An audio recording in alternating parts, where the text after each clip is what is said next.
दिवाकर समाज के थे, उन्होंने एक बात कही थी, हे मेरे समाज के बहुजन लोगों, हे मेरी माता और बहनों, अगर तुम एक साड़ी ज्यादा पहनती हो तो नई साड़ी को एक मत खरीदना, लेकिन अपने बच्चों के स्कूल बैग और किताब जरूर खरीद लेना।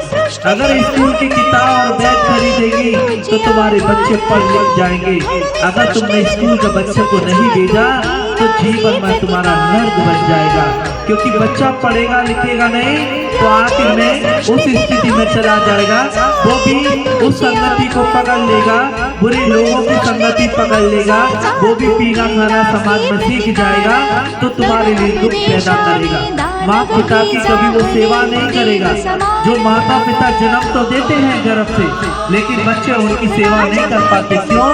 क्योंकि बच्चों को वो संस्कार नहीं मिल पाते जो माता पिता की सेवा कर पाए। इसीलिए बच्चों को अच्छे संस्कार दो, शिक्षित बनाओ, जिससे तुम्हारी सेवा कर सके, क्योंकि बुढ़ापा बड़ा दुख देता है। सबसे ज्यादा बुढ़ापे में दुख मिलता है, और जब बुढ़ापा, क्योंकि बुढ़ापे में सबसे ज्यादा रोग घुस जाते हैं, काम धंधा नहीं होता है, शरीर जर्जर हो जाता है, मांसपेशियां शिथिल हो जाती हैं, और बहू बेटा भी छोड़ के उन्हें अलग रहने लगते हैं। इसीलिए बुढ़ापा दुख देता है। इसीलिए बुढ़ापे में जिसके घर पे धन नहीं होता और वो पुत्र पुत्री भी उनका सहयोग नहीं करते हैं, तो इसीलिए अच्छा धन कमाने के लिए अपने बच्चों को पढ़ाना लिखाना होगा और योग्य बनाना पड़ेगा। अन्यथा ये ना हुआ तो जीवन का तुम्हारा कभी उद्धार नहीं हो सकता है। चाहे तुम कितने भी भगवानों की शरण में चले जाना, चाहे एक भगवान बदलना, चाहे दो बदलना, चाहे पूरे जीवन में भगवानों को बदल देना, लेकिन जीवन का कभी उद्धार नहीं हो सकता। जीवन का उद्धार सिर्फ पढ़ने लिखने से होता। अगर भगवानों से उद्धार होता, आज मैं सत्य कह रहा हूं, अगर भगवानों से अगर उद्धार होता तो सदियों से, बचपन से लेके माता पिता, और जब बेटी होती है तो भगवान की शरण में जाती है और खूब पूजा पाठ करती है, और उसके बाद भी जवान होते हैं तो भगवान की संगति करते हैं। अगर भगवान की संगति करके भी घर के मोहल्ले में, गली में भी मंदिर बनाते हैं भगवान का, अगर भगवान का वो मंदिर से भी मन नहीं भरता तो हम अपने घरों में बड़ी बड़ी तस्वीर लगा के भगवान की लगा के घूमते हैं। अब उससे भी मन नहीं भरता है तो हम अपने भगवान में साक्षात गले में भगवान लगा के घूमते हैं। तो क्या वो लोग दुखी नहीं रहते हैं? क्या वो लोग परेशान नहीं रहते? क्योंकि वो लोग दुखी और परेशान इसलिए रहते क्योंकि वो कर्म नहीं करते। क्योंकि तेरा ही कर्म तेरा साथी बनेगा, तेरा कर्म ही तेरा साथी बनेगा, कोई न तेरा साथ देगा। जैसा तू कर्म करेगा वैसा ही तू फल पाएगा। तो याद रख लो, ये कर्म की महिमा है। तुम्हें कर्मों से सजा मिलेगी और कर्मों से ही तुम फल प्राप्त करेंगे। किसी की शरण में जाने से तुम्हें सुख नहीं मिल सकता। सुख मिलेगा तुम्हारे बच्चे पढ़ लिख के अच्छे संस्कारी होंगे, तुमको खिलाएंगे पिलाएंगे, तुम्हारी सेवा करेंगे तो तुम्हें सुख मिलेगा।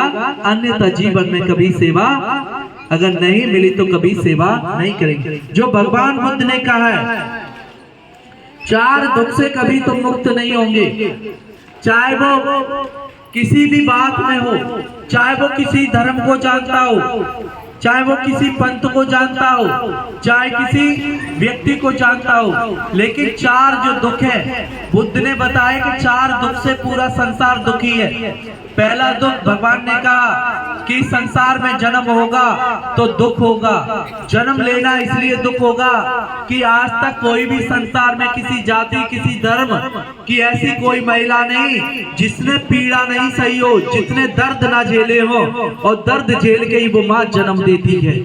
तो इस संसार में जन्म लेना भी दुख है, बुढ़ापा भी दुख है। भगवान ने कहा कि बचपन तो खेल कूद में गुजर जाता है और जवानी अहंकार मिथ्या दृष्टि और घमंड में निकलती है। जवानी में कोई किसी को नहीं जानता और बुढ़ापा किसी से नहीं रुकता, क्योंकि जवानी जवानी रह जाती, एक दिन ये बुढ़ापा आता है तो बुढ़ापे में दुख देता। तीसरा दुख भगवान ने कहा ये व्याध भी दुख का, ये बीमारी भी दुख देती है। चाहे किसी जाति का हो, चाहे किसी धर्म का, किसी समुदाय का व्यक्ति हो, सारे लोगों में बीमारी आती है। देखा ना 2 साल पहले कोरोना आया था, इस कुदरत इस प्रकृति ने छोटा सा एक गिफ्ट दिया था और सभी समाज सभी धर्म सारे लोग हाहाकार करने लगे थे। सबको एक ही आस थी कि बस डॉक्टर साहब कैसे भी जिंदगी बचा दो, क्योंकि पूरा देश को हिला दिया था। तो ये बीमारी भी दुख देती है और चौथा दुख ये मृत्यु भी दुख देती है। जाने वाला व्यक्ति चला जाता है लेकिन छोड़ के क्या जाता है? दुख। तो हमेशा भगवान ने कहा ये 4 दुख से कोई मुक्त नहीं हो सकता, चाहे तुम बुद्ध को मानो या ना मानो, लेकिन बुद्ध की बातों को तुम्हें मानना पड़ेगा। बुद्ध के ये 4 दुखों को जानना पड़ेगा। तो आप सब भगवान बुद्ध को जानता है, लेकिन बस हमारा समाज, हमारा माहौल समाज नहीं जानता, क्योंकि जिस भगवान की जिस माँ ने जिस वंश ने जन्म दिया जिसका नाम महामाया, और शाक्य वंश में उसने विवाह किया, मैं समझो।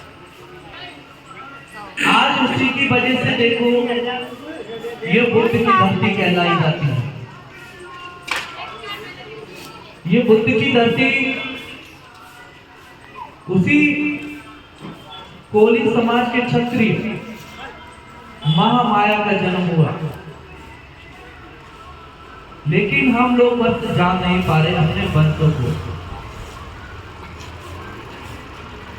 जिस दिन हम अपने वंशों को जानेंगे तो हमारा इतिहास बहुत बड़ा है, हम समझ नहीं पा रहे।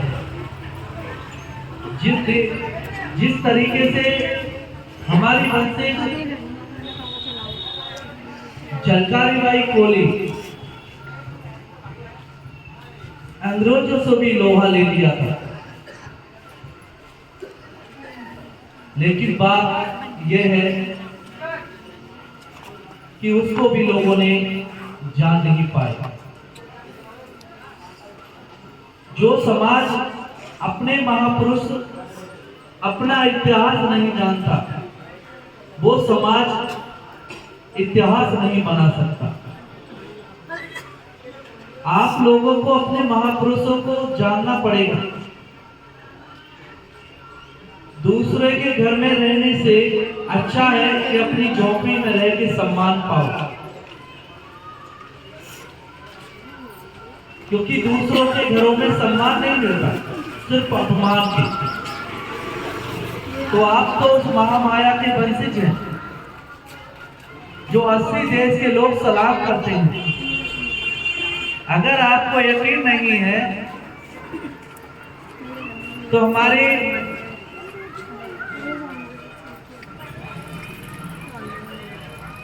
प्रिय देश के जाने माने प्रधानमंत्री जी भी कहते हैं इस बात को, तो आपको धन्य होना चाहिए। वो कहते हैं कि मैं तो बुद्ध की धरती से आता हूं।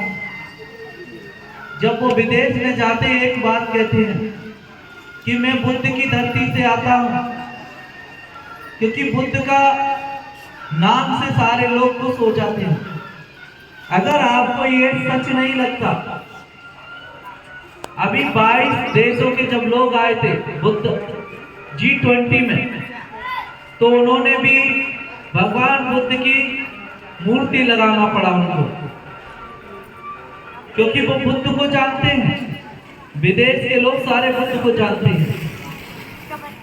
और जिस घर में महामाया ने कोली वंश ने एक जन्म दिया, ऐसे पुत्र होना सिद्धार्थ जो गौतम बुद्ध बने, बस वही समाज नहीं जान पाता,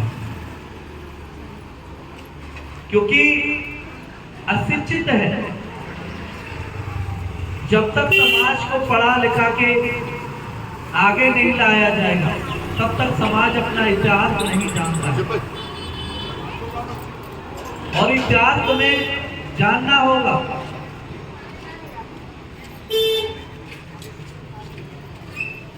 जैसे आपको पता है हमारे देश में दोहरी नीति होती है। हमारे माननीय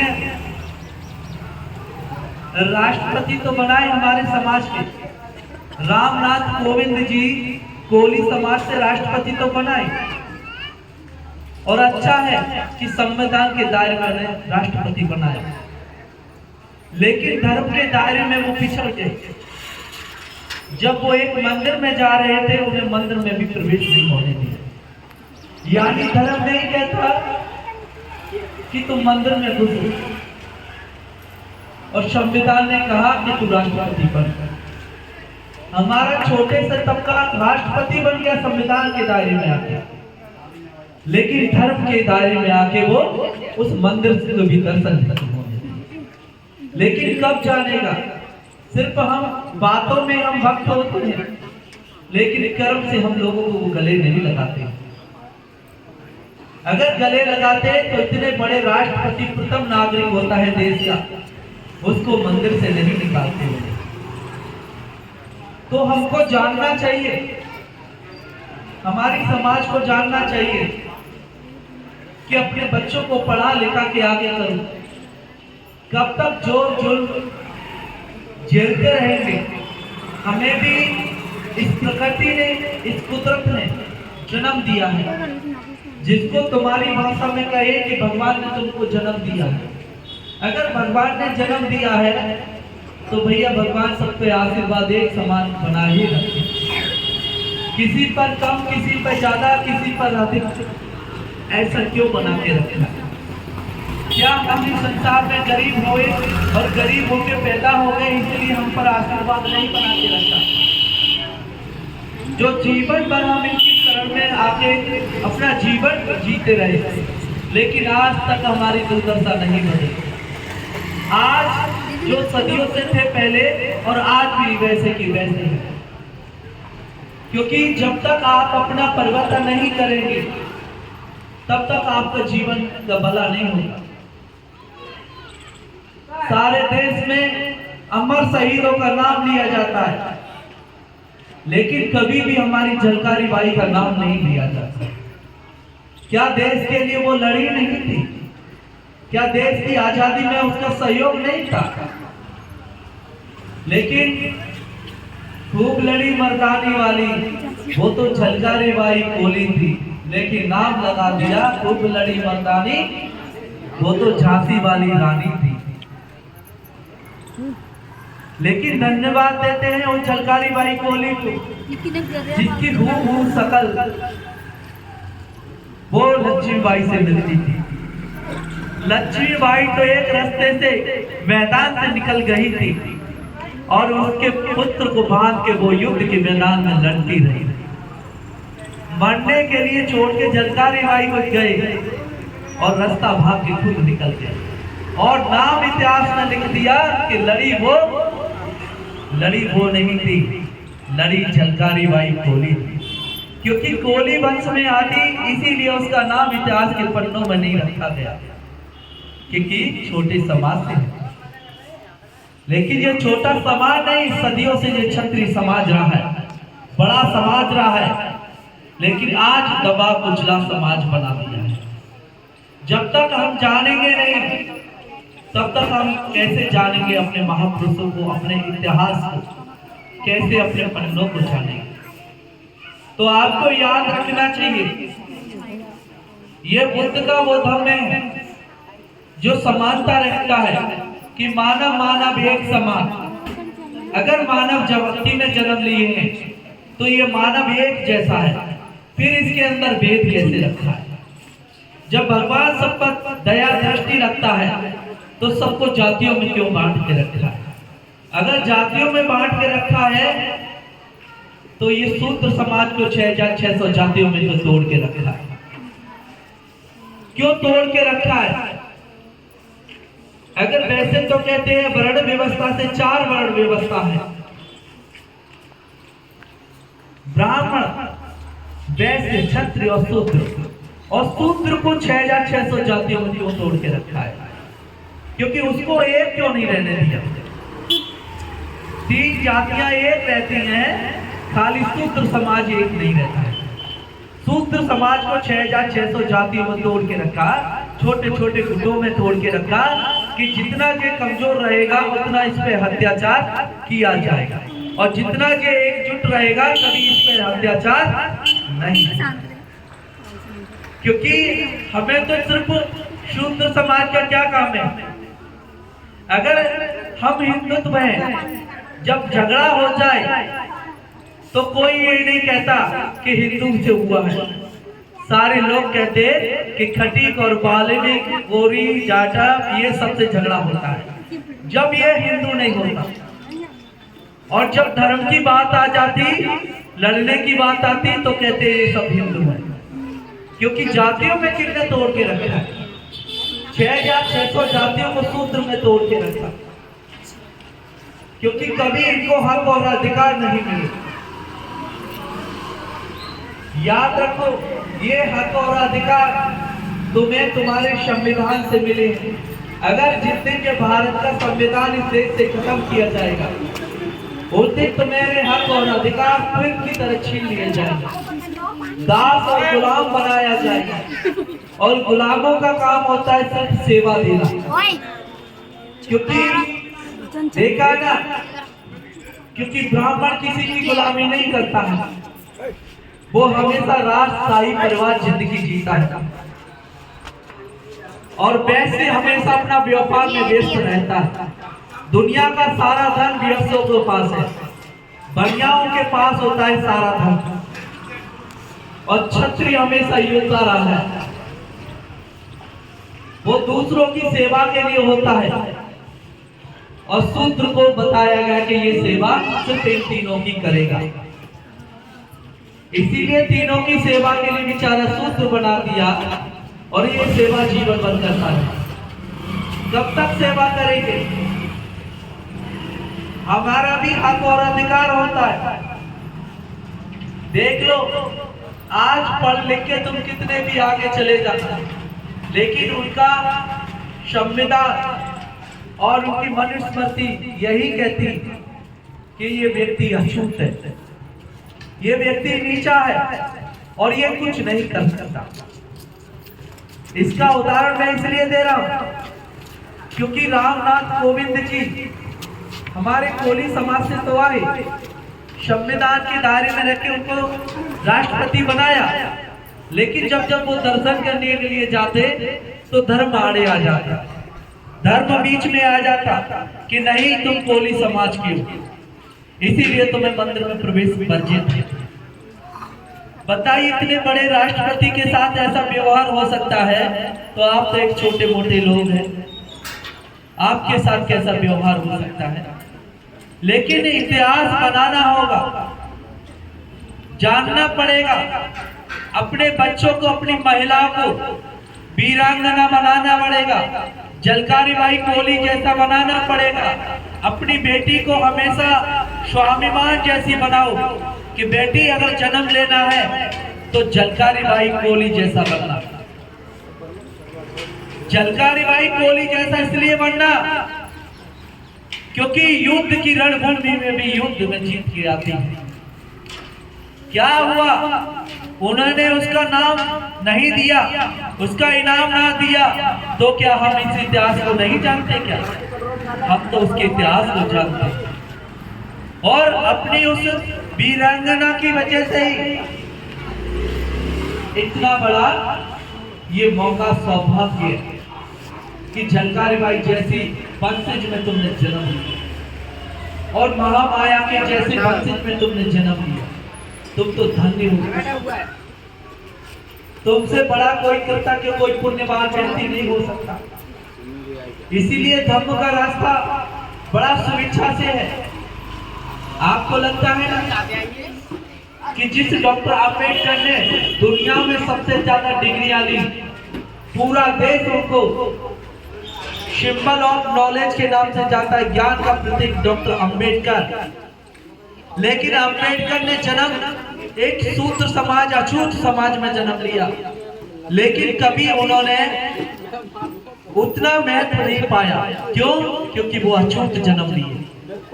लेकिन पूरे देश का संविधान बना गए और विदेशों में लोग उनको सर चांद का तारा मानते हैं। कितना बड़ा महान योद्धा, पढ़ लिख के देश का कल्याण कर गया, किसकी वजह से?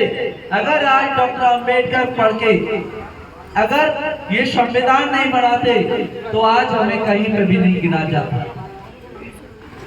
देखा है ना, अगर राजनीतिक से लेके बड़े बड़े सरकारी पदों से नौकरी तक जब राजनीतिक में भी आते हैं तो हमारे लिए आरक्षित सीट कर दी जाती है, बेशक कोई भी समाज का लड़े।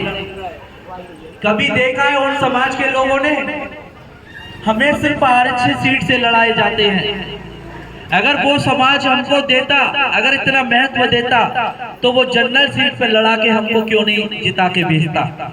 अगर वो हमको भेजता है क्योंकि वो चाहता है कि ये समाज इसी समाज में रहे, इस समाज से आगे ना बढ़े। अगर बढ़ता, अगर महत्व देता तो वो हमको जनरल सीट पे भी महत्व देता और जाके कहता कि तुम चुनाव लड़ो, हम तुम्हारा सपोर्ट करेंगे। क्योंकि ये तो मजबूरी आ जाती है कि उन्हें लड़ाना होता है। क्योंकि ये जानो, अगर ये संविधान ना होता तो वो ये भी नहीं लड़ाई होती। तो हमेशा